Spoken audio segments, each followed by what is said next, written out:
Hello friends, आज हम आपसे बातें करेंगे धर्म सुधार आंदोलन के ऊपर। ये बहुत ही महत्वपूर्ण प्रकरण है किसी भी प्रतियोगी परीक्षा के लिए, और ख़ास करके जिन कक्षाओं में ये पाठ्यक्रम में है, चाहे वो 10+2 लेवल पर या यूनिवर्सिटी लेवल पर। तो धर्म सुधार कब हुआ, कहाँ हुआ, किन कारणों से हुआ, इस पूरे प्रकरण को हम विस्तार से देखेंगे। आइए चलते हैं, हम चर्चा करते हैं कि धर्म सुधार आंदोलन कब हुआ, इसका अर्थ क्या है धर्म सुधार का, और धर्म सुधार आंदोलन के कारण क्या हैं, किन उद्देश्यों के लिए धर्म सुधार आंदोलन हुआ, उद्देश्य क्या थे, और धर्म सुधार आंदोलन का प्रभाव क्या पड़ा।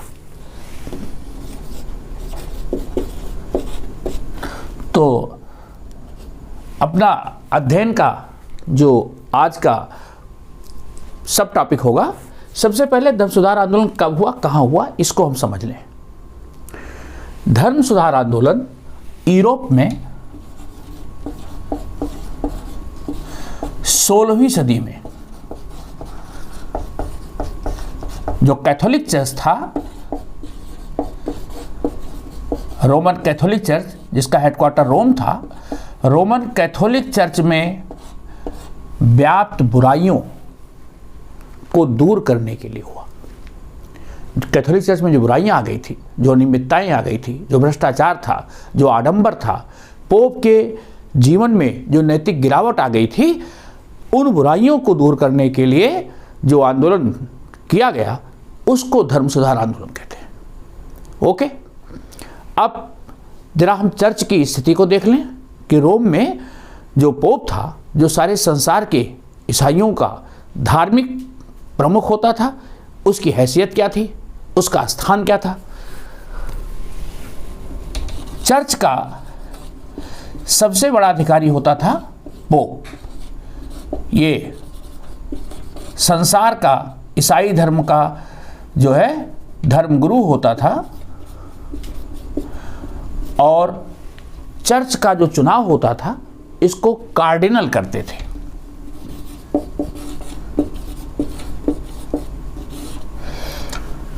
कार्डिनल लोग चर्च का चुनाव करते थे। चर्च चूंकि सबसे बड़ा धार्मिक पद होता था, इसलिए बहुत ही जिसका चरित्र अच्छा हो, बहुत ही विद्वान हो ईसाई धर्म का, बहुत ही नैतिक दृष्टि से एक आदर्श व्यक्ति हो, ऐसे व्यक्ति को पोप के पद पर कार्डिनल लोग चुनते थे। कार्डिनल के नीचे बिशप, बिशप के नीचे पादरी, ये हायरार्की का क्रम था। तो चर्च जो था वो सारे संसार के ईसाई समाज में, चर्च ईसाई समाज का जो धार्मिक विश्वास और आस्था का प्रतीक होता था।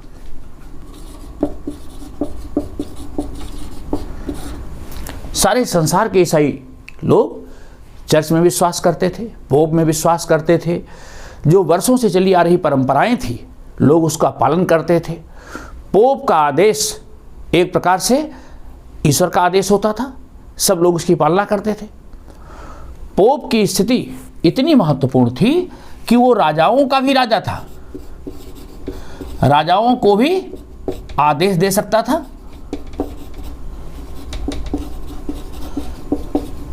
और राजाओं को इन आदेशों की पालना करनी पड़ती थी। दूसरा, पोप ईसाई राजाओं को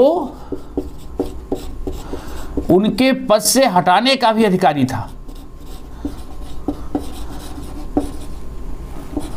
राजाओं को पदच्युत भी कर सकता था, किसी भी ईसाई शासक को हटा भी सकता था, किसी भी ईसाई देश के कानून में बदलाव कर सकता था।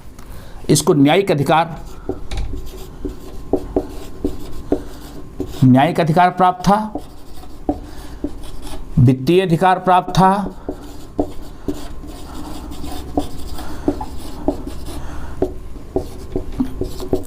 किसी भी देश के कानूनी अधिकार में परिवर्तन ला सकता था।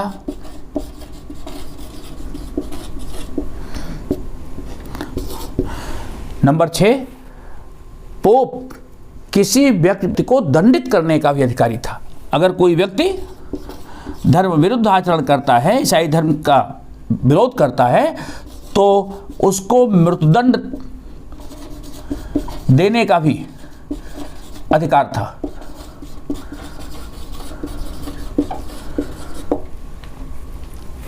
मृत्युदंड देने का भी अधिकारी था। राजा लोग भी बिना पोप की सहमत के शादी और तलाक जैसे कार्य नहीं कर सकते थे।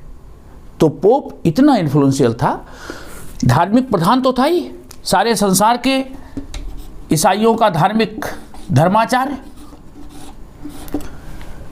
रोम के पैपल स्टेट का, रोम में जो पोप का राज था उसे कहते थे पैपल स्टेट। पैपल स्टेट का वो शासक भी होता था।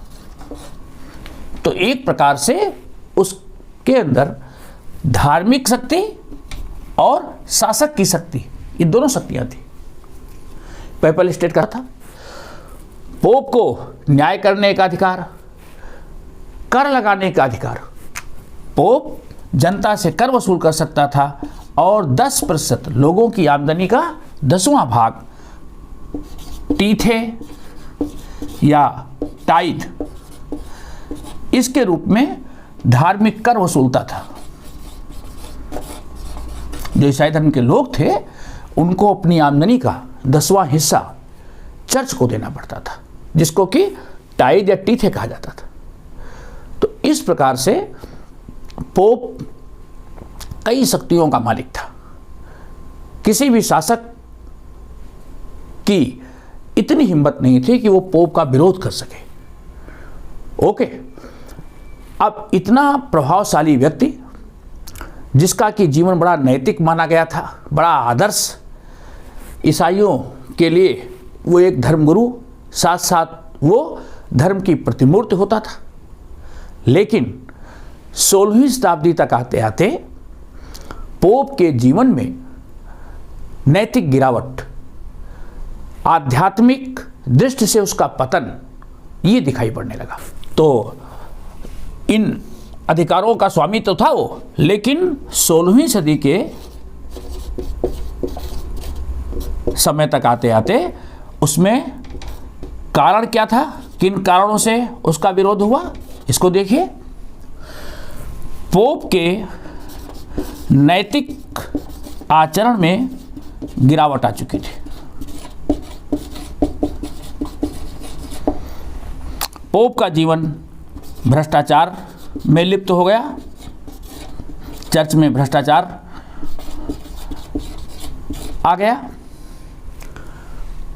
पदों पर जो बिशप, पादरी, इन पदों पर नियुक्ति होती थी, जो पोप को न्याय देने का अधिकार था, उसमें रिश्वत ली जाने लगी। पदों पर नियुक्ति पैसे से होने लगी। तो जो धार्मिक पद थे, पदों पर पैसे से नियुक्ति होने लगी।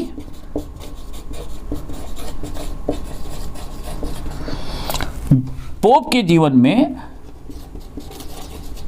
तीव्र धन कमाने की इच्छा,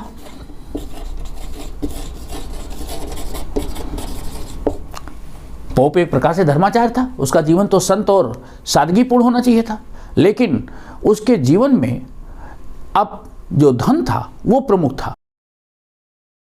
पोप अपने विरोधियों का, जो उसका विरोध करने का कोशिश करते, जो विरोधी थे, उनको कठिन दंड देने लगा, जिससे कि कोई उसका विरोध न कर सके। पोप एक प्रकार से दोनों शक्तियां, शासक और धार्मिक प्रधान की लेकर के वो अपने पावर का बेजा इस्तेमाल करने लगा, गलत प्रयोग करने लगा। तो जो राजा महाराजा थे वो भी नाराज थे, आम जनता भी नाराज थी। अपनी उचित अनुचित हर बात को पोप जनता से पूरा करवाना चाहता था। चर्च में जो धार्मिक संस्कार थे उन संस्कारों को करना सबके लिए अनिवार्य कर दिया गया था। चर्च में विभिन्न प्रकार के धर्माडंबर, विभिन्न प्रकार के संस्कार, इनका बोलबाला,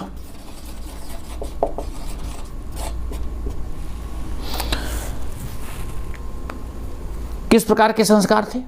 ईसाई धर्म में 7 संस्कार होते थे।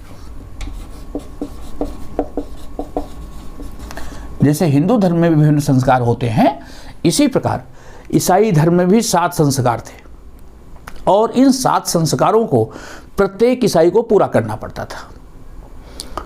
पोप, पादरी, ये लोग व्यक्ति और ईश्वर के बीच मध्यस्थ का काम करते थे और ऐसी स्थिति में ये मध्यस्थता का लाभ उठाते थे और इन संस्कारों को करने के नाम पर वो धन की वसूली,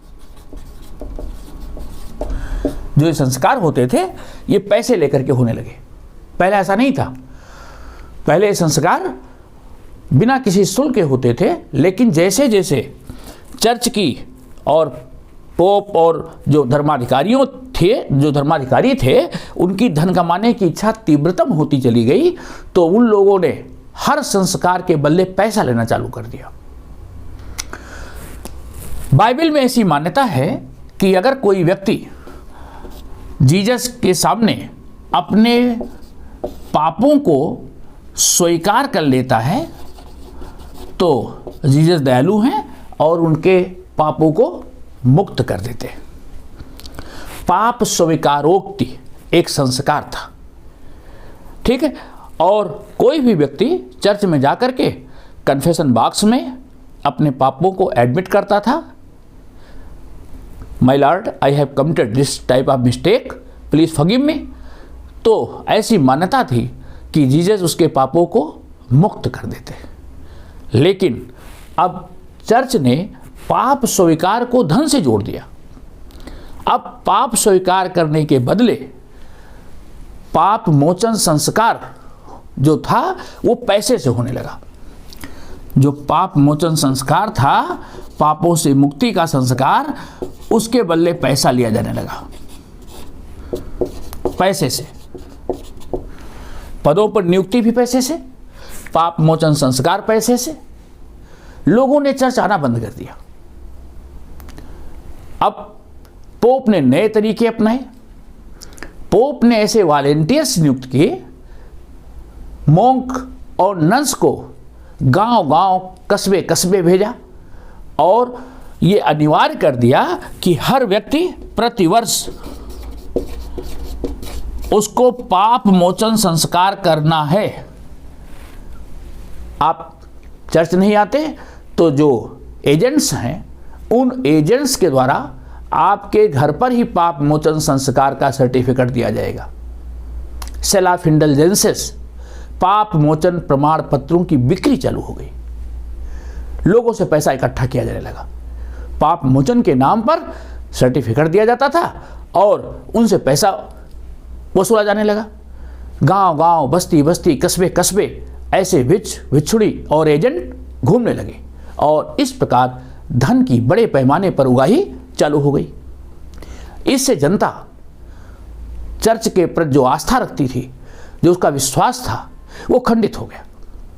उसने देखा कि धर्म के नाम पर वसूले जाने वाले इस पैसे का उपयोग चर्च अपने वैभवशाली आलीशान जिंदगी बिताने में, विशाल चर्चों के निर्माण में, वैभवशाली जीवन जीने में व्यतीत करता है। इसका धार्मिक उपयोग नहीं होता। तो लोग ईसाई धर्म से धीरे धीरे दूर होने लगे।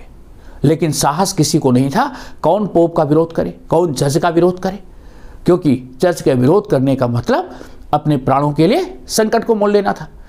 धार्मिक न्यायालय थे, वहाँ इक्विजिशन के नाम पर धार्मिक अदालतें मुकदमा चलाती थी और व्यक्तियों को मृत्युदंड दे सकती थी। तो इस प्रकार की स्थिति थी। यही नहीं, पाप मोचन प्रमाण पत्रों पर ही सिलसिला नहीं रुका।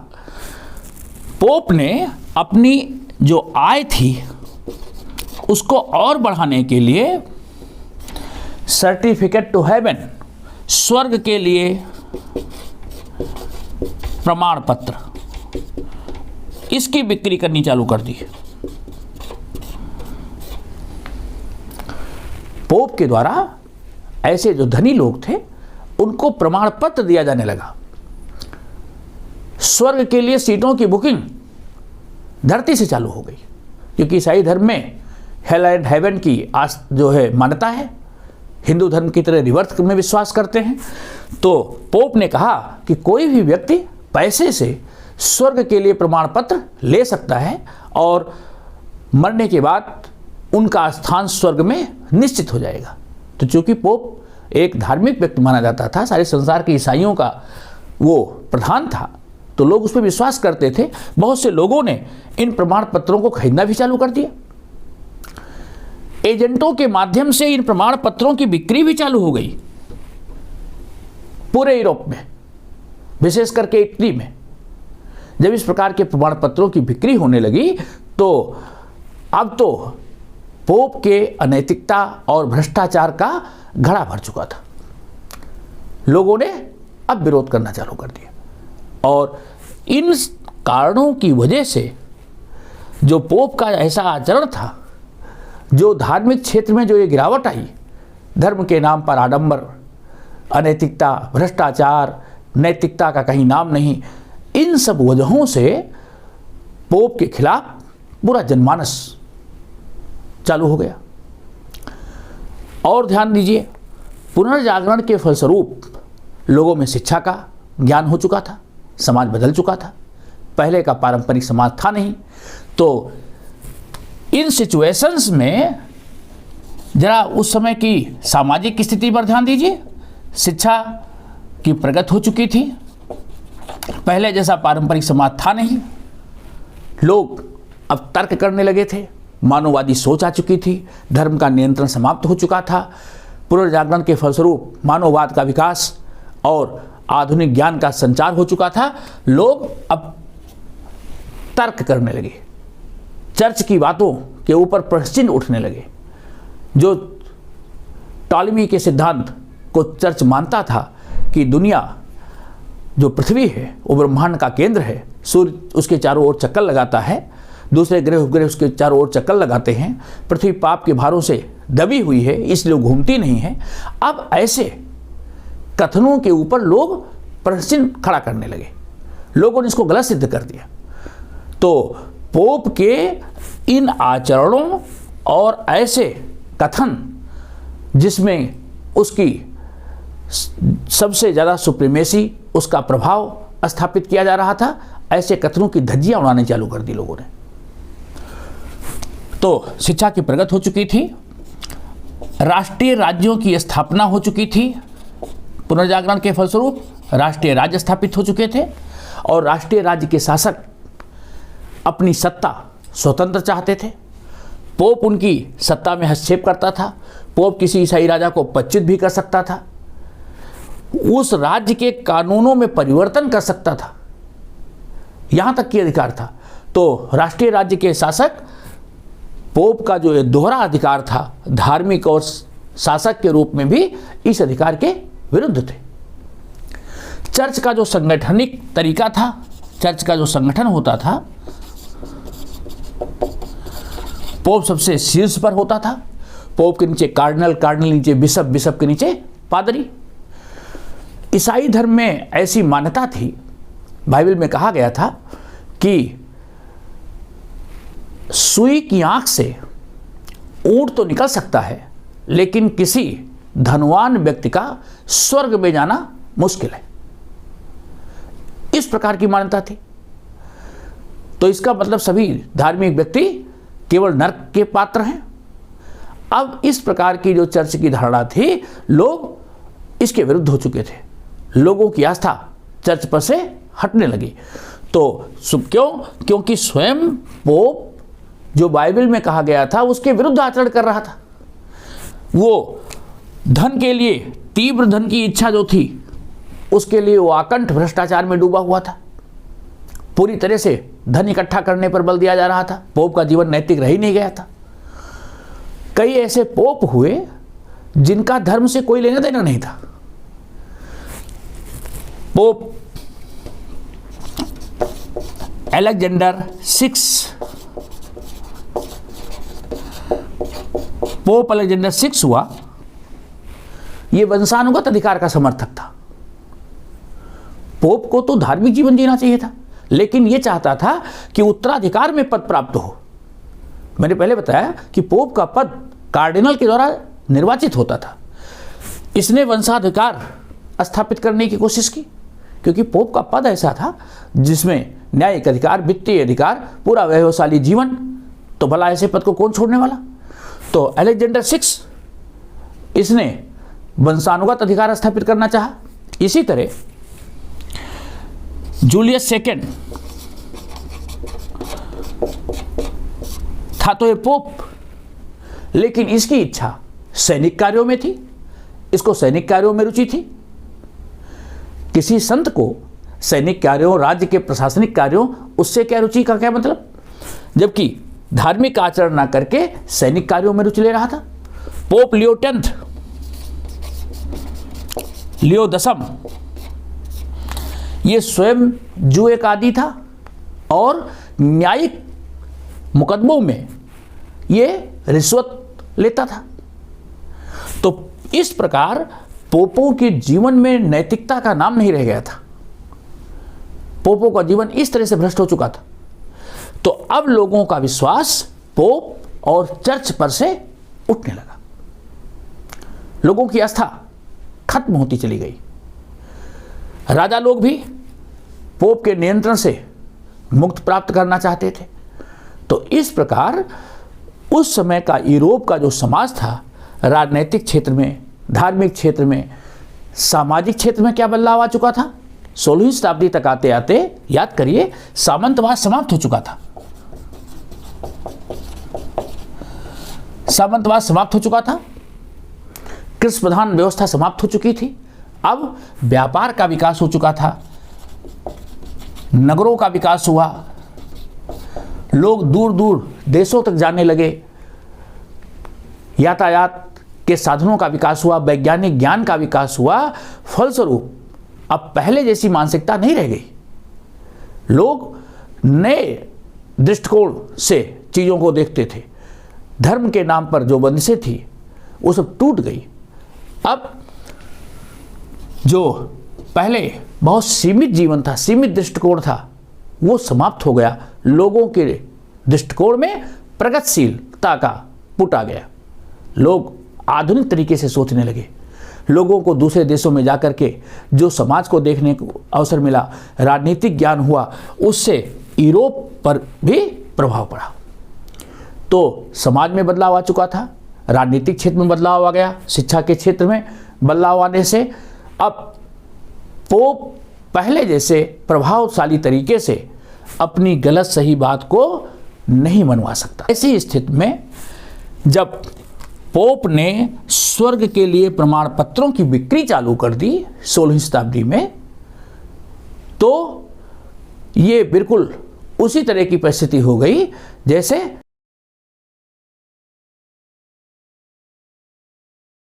आग में घी डाल दी जाए। बिल्कुल वैसी परिस्थिति, लोगों में आक्रोश भयानक व्याप्त था। ऐसी स्थिति में स्वर्ग के लिए प्रमाण पत्रों की बिक्री ने उस घटना को जन्म दे दिया जहां से धर्म सुधार आंदोलन प्रारंभ होता है। हुआ क्या, 1517 ईस्वी में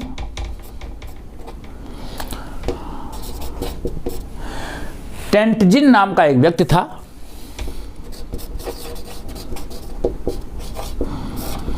टेंटजिन एक एजेंट था चर्च का, जो विटेनबर्ग नाम का कस्बा है। विटेनबर्ग कस्बे में स्वर्ग के लिए प्रमाण पत्रों की बिक्री कर रहा था। ओके, विटेनबर्ग में ये प्रमाण पत्रों की बिक्री कर रहा था और वहां पर एक धर्माचार्य था जिसका नाम था मार्टिन लूथर। मार्टिन लूथर एक किसान परिवार में पैदा हुए थे और इन्होंने कानून की डिग्री प्राप्त की थी, धार्मिक क्षेत्र में इन्होंने डिग्री प्राप्त की थी और बाद में इन्होंने धर्मशास्त्र के प्रोफेसर के रूप में अपना करियर चालू किया और जो विटनबर्ग था, विटनबर्ग चर्च जो प्रसिद्ध चर्च था वहाँ का कैसल चर्च, उसी के पास विश्वविद्यालय में ये प्रोफेसर थे। जो कैसल चर्च था वहीं पर विश्वविद्यालय था और ये वहाँ प्रोफेसर थे। मार्टिन लूथर ने जब देखा कि टेंजिन इस प्रकार का स्वर का प्रमाण पत्र बेच रहा है तो इन्होंने उसका विरोध किया और इस घटना के परिणाम स्वरूप इन्होंने 95 क्वेश्चंस की एक पूरी लिस्ट विटनबर्ग चर्च के गेट पर चस्पा कर दी। इन्होंने पोप से 95 क्वेश्चंस पूछे। पोप का जो आचरण था, चर्च के जीवन में जो गिरावट आई थी, उनसे संबंधित 95 क्वेश्चंस इन्होंने रेज किए और इसको विटनबर्ग चर्च के दरवाजे पर चस्पा कर दिया। ये एक बड़ी घटना थी। पोप के खिलाफ किसी को बोलने का साहस नहीं होता था। मार्टिन लूथर ने इस प्रकार का जब कदम उठाया तो बड़ी अनोखी और इसकी बड़ी तीव्र प्रतिक्रिया हुई। लेकिन मार्टिन लूथर अपनी धुन का पक्का था और सैक्सोनी का राजा इसका मित्र था। सैक्सोनी का जो शासक था मार्टिन लूथर का मित्र था। 1517 में इस प्रकार पोप के खिलाफ आवाज मार्टिन लूथर ने उठा दी। धीरे धीरे विरोध चालू हो गया। जो ईसाई धर्म में व्याप्त भ्रष्टाचार, अनैतिकता, धर्माडंबर, अब इस पर चर्चा होने लगी। जगह जगह पोप के और चर्च के आचरण को लेकर के लोगों ने प्रमुखता से बोलना चालू कर दिया, लेकिन मुखर अभी भी नहीं हुए थे क्योंकि पोप का इतना दबदबा था। ये बात रोम तक पहुंची। रोम तक पहुंची और 1519 में लिप्जिंग में चर्च के समर्थकों और मार्टिन लूथर के समर्थकों, इन दोनों के बीच चर्चा हुई कि वास्तव में क्या चर्च में बुराइयां हैं। मार्टिन लूथर और चर्च के समर्थकों के बीच लिप्जिंग में जो सभा हुई, उस सभा में मार्टिन लूथर ने बड़े जोरदार शब्दों में चर्च और पोप के कार्यों की आलोचना की। इन्होंने कहा कि ईश्वर तक पहुंचने की अगर उसको धार्मिक आस्था है तो ईश्वर की प्रार्थना कर सकता है। ईश्वर के पहुंचने के लिए किसी मध्यस्थ की कोई आवश्यकता नहीं। और जो चर्च या पोप धर्म के नाम पर, संस्कार के नाम पर जो पैसे की वसूली करते हैं, जो धर्माडंबर हैं, इनके लिए कोई स्थान नहीं होना चाहिए। बड़े जोरदार शब्दों में चर्च और पोप के कार्यों का खंडन किया। अब यूरोप में दो गुट हो गए। एक वो लोग जो मार्टिन लूथर का समर्थन कर रहे थे, दूसरा वो बड़ा गुट जो कैथोलिक चर्च का समर्थक था। स्वयं मार्टिन लूथर जहाँ का रहने वाला था, जो आज जर्मनी है, वहाँ प्रसा के पास का रहने वाला था ये, तो विटनबर्ग का, तो वहाँ बहुत से लोग मार्टिन लूथर के समर्थक थे। 1526 में और 29 में दो सभाएं हुई।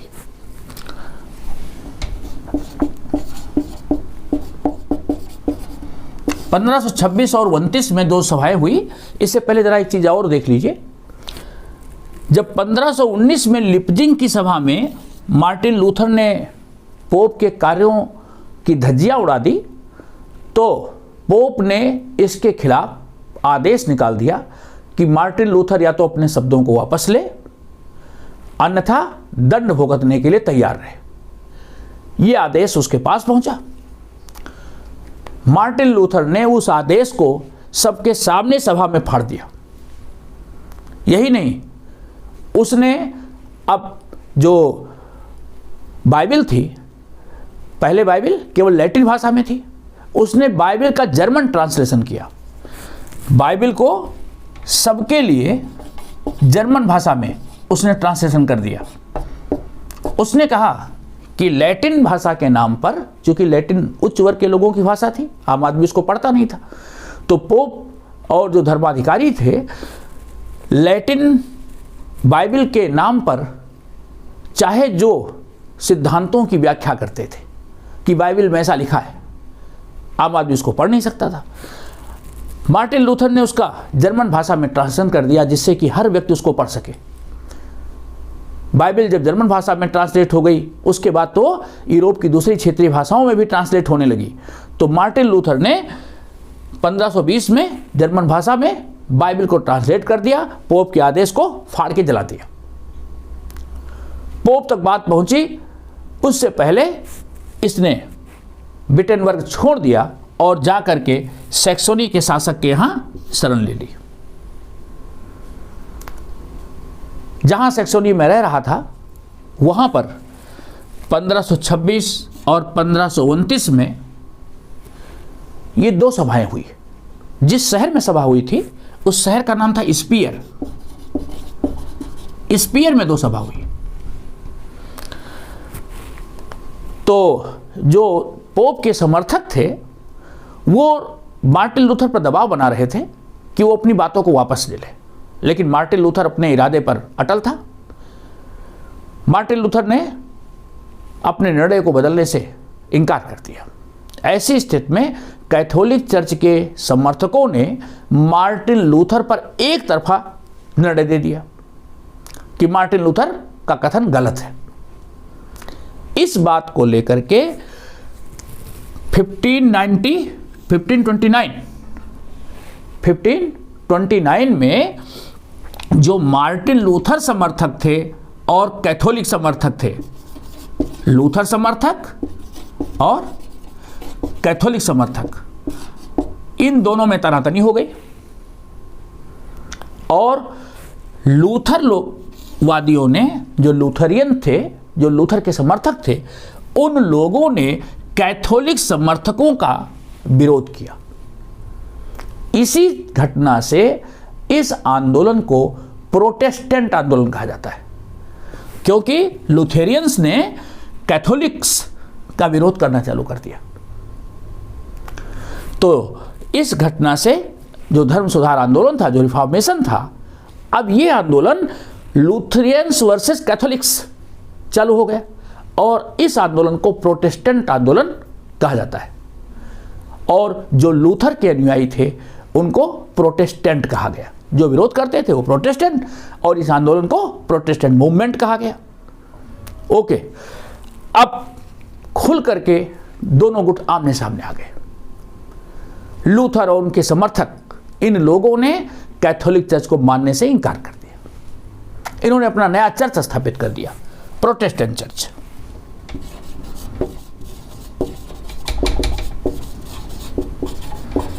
प्रोटेस्टेंट चर्च इन्होंने अपना स्थापित कर लिया और जर्मनी और उसके आसपास के जो इलाके थे, जो मार्टिन लूथर के प्रभाव क्षेत्र में थे, उन सब लोगों क्षेत्र थे स्विट्जरलैंड।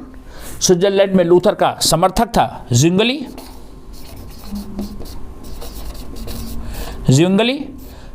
ने धर्म सुधार आंदोलन को नेतृत्व प्रदान किया और स्विट्जरलैंड भी कैथोलिक चर्च से अलग हो गया। इसी तरह फ्रांस भी कैथोलिक चर्च से अलग हो गया। फ्रांस, इंग्लैंड, जर्मनी में एक और आंदोलन साथ साथ चला, उसको कहते हैं एनाबैप्टिस्ट।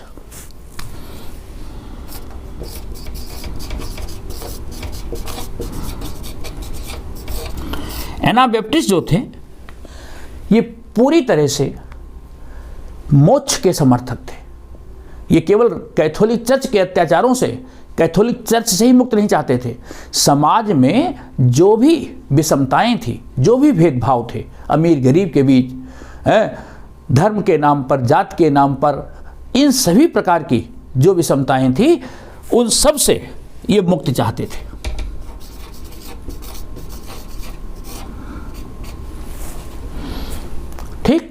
एनाबैप्टिस्ट समुदाय अगर पूछ लिया जाए, एनाबैप्टिस्ट समुदाय कहाँ था? जर्मनी में था, जो केवल धार्मिक ही नहीं बल्कि हर प्रकार के सामाजिक और धार्मिक जो बंधन थे, जो अत्याचार थे, उन सब से मुक्त चाहते थे। स्विट्जरलैंड में जुंगली थे। फ्रांस में जो मार्टिन लूथर के समर्थक थे उनको क्या कहा जाते थे? कैल्विन। फ्रांस में उनको कैल्विन कहा जाता था। इंग्लैंड में जो मार्टिन लूथर के समर्थक थे, जो कैथोलिक चर्च से परेशान थे, उन लोगों ने इंग्लैंड में एक अलग चर्च की स्थापना कर दी जिसको कहते हैं Anglican church. Anglican church. Anglican church में जो चर्च का हेड होता है वो ब्रिटेन का राजा या रानी होता है। प्रोटेस्टेंट चर्च भी ईसाई धर्म को मानता था, लेकिन इन्होंने जो नया चर्च स्थापित किया प्रोटेस्टेंट चर्च, उसमें नियम अपेक्षाकृत सरल थे। पहली बात, उसमें किसी प्रकार का धर्माडंबर नहीं था, संस्कार के नाम पर किसी प्रकार की कोई रिश्वत नहीं थी।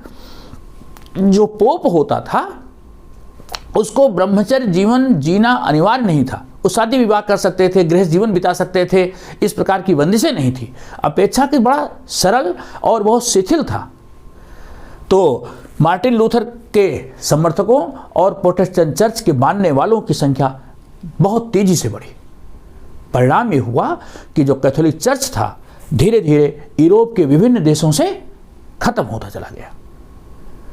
जब कैथोलिक चर्च के समर्थकों की संख्या बहुत तेजी से घटी तो ऐसी स्थिति में कैथोलिक चर्च को भी चिंता हो गई। अब 2, 4, 10 लोग हों तो पोप उसको दंडित भी कर दे। आपको कल मैंने बताया था इससे पहले वाले वीडियो में कि जार्डिनी ब्रूनो, जिसने कि कापरनिकस के सिद्धांत का समर्थन किया था, उसे पोप और धर्माधिकारियों ने मृत्युदंड दे दिया था। अब यहाँ जब लाखों की संख्या में लोग ईसाई धर्म का विरोध करने लगे, कैथोलिक चर्च का विरोध करने लगे, तो किस किस को मृत्युदंड दिया जाए? बड़ी संख्या थी। लोग कैथोलिक चर्च को छोड़ करके अलग जा चुके थे। कैथोलिक चर्च का प्रभाव समाप्त हो चुका था। ऐसा कैथोलिक चर्च जिसके बारे में मान्यता थी कि चर्च इज अनफॉलेबल, चर्च को कोई चुनौती नहीं दे सकता था, सर्वप्रभुता संपन्न माना जाता था पोप, उसके खिलाफ आज ईसाई धर्म के लोगों ने ही विद्रोह का डंका बजा दिया। अब चर्च क्या करे? ऐसी स्थिति में जो कुछ ऐसे लोग जो कैथोलिक चर्च को बचाना चाहते थे, उन्होंने कुछ उपाय किए। क्या उपाय थे? देखते हैं।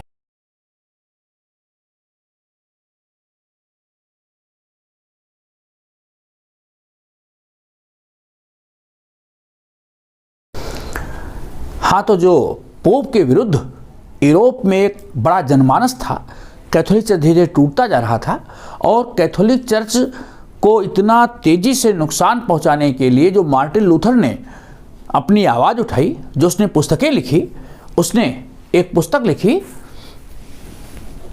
N address to the nobility of German nation. An address to the nobility of German nation, ये उसकी एक बुक थी।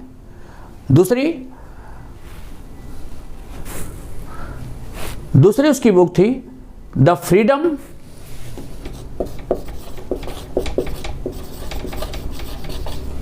Of Christian man, the freedom of Christian man. तीसरी पुस्तक थी the Babylonian captivity of the church.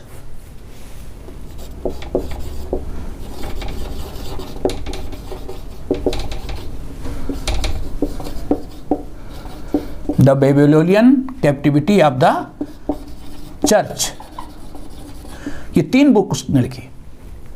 और इस सब की वजह से पूरे यूरोप में कैथोलिक चर्च में बिल्कुल भगदड़ मच गई। कई एक देश प्रोटेस्टेंट चर्च के अनुयायी बन गए। तो ऐसे लोग जो कैथोलिक चर्च को बचाना चाहते थे, उसमें से एक व्यक्ति थे इग्निस लायोला। इग्निस लायोला। ये मिलिट्री रिटायर्ड थे। इन्होंने 1540 ईस्वी में, इन 1540, इन्होंने एक संस्था बनाई। ऐसे जो कैथोलिक स्वयंसेवी थे, जो वॉलंटियर्स थे, इनको जेसुइट्स कहते थे। जेसुइट्स जो ईसाई धर्म का प्रचार प्रसार करने के लिए अपने जीवन को वॉलंटियरली धर्म के कार्य में लगाते थे, इनको जेसुइट्स कहा जाता था। तो इग्निस लायोला ने इस प्रकार ऐसे वॉलंटियर्स इकट्ठा किए और एक संस्था बनाई, the society of Jesus. The society of Jesus. इस संस्था के माध्यम से उसने लाखों स्वयंसेवकों को भर्ती किया और ये स्वयंसेवक गांव-गांव, कस्बे, शहर जाकर के लोगों को समझाते थे कि कैथोलिक चर्च की बुराइयों को हम दूर कर रहे हैं, आप फिर से वापस आ जाइए। मतलब इन्होंने कैथोलिक चर्च को रिस्टोर करने की भरसक कोशिश की और इनके प्रयासों का सकारात्मक परिणाम भी मिला। बहुत से लोग वापस भी आ गए। तो कैथोलिक चर्च को एक प्रकार से रिकंस्ट्रक्ट करने के लिए, रिफॉर्म करने के लिए इन्होंने एक मूवमेंट चलाया। इसलिए इसको काउंटर रिफॉर्मेशन, इसे कहते हैं काउंटर रिफॉर्मेशन या प्रतिधर्म सुधार आंदोलन। अगर आपसे पूछा जाए कि प्रतिधर्म सुधार आंदोलन क्या था, 1540 ईस्वी में सोसाइटी ऑफ जीसस नामक संस्था बना करके इग्निस लायोला ने ऐसे जेसुइट्स के माध्यम से ईसाई धर्म को, कैथोलिक चर्च को फिर से जो बचाने की मुहिम चलाई, उसको काउंटर रिफॉर्मेशन के नाम से जाना जाता है। ऐसे नन्स, ऐसे मॉन्क्स बस्तियों में जाते थे, लोगों को समझाते बुझाते थे, उन्हें कैथोलिक चर्च में फिर से वापस लाने की कोशिश की गई और कैथोलिक चर्च की बुराइयां भी दूर की गई। अब इन प्रयासों का यह परिणाम हुआ कि कैथोलिक चर्च जो टूटता जा रहा था, उसका टूटना रुक गया। लेकिन अब तक बहुत देर हो चुकी थी। बहुत से देश प्रोटेस्टेंट चर्च के अनुयायी बन चुके थे। इंग्लैंड एंग्लिकन चर्च का अनुयायी बन गया था। पूर्वी यूरोप और एशियाई देशों में ऑर्थोडॉक्स चर्च, जिसका केंद्र कुस्तुनतुनिया था, वो अलग चर्च था। रोमन कैथोलिक्स का प्रभाव रोम और उसके आसपास के क्षेत्रों पर जरूर रहा, लेकिन जो पहले वाला उसका वैभवशाली शासन, वैभवशाली समय था, वो जा चुका था। और ये गया क्यों? क्योंकि पोप के जीवन में ऐसी अनैतिकता, ऐसा भ्रष्टाचार और जो कारण आपने पढ़े हैं, इन कारणों की वजह से धर्म सुधार आंदोलन हुआ। मित्रों, आपको वीडियो कैसा लगा? आप अपनी प्रतिक्रिया भी देंगे। टेलीग्राम चैनल पर भी आप अपनी प्रतिक्रिया दे सकते हैं। अपने मित्रों को भी शेयर करेंगे और चैनल को लाइक तथा सब्सक्राइब करना न भूलें। थैंक्स।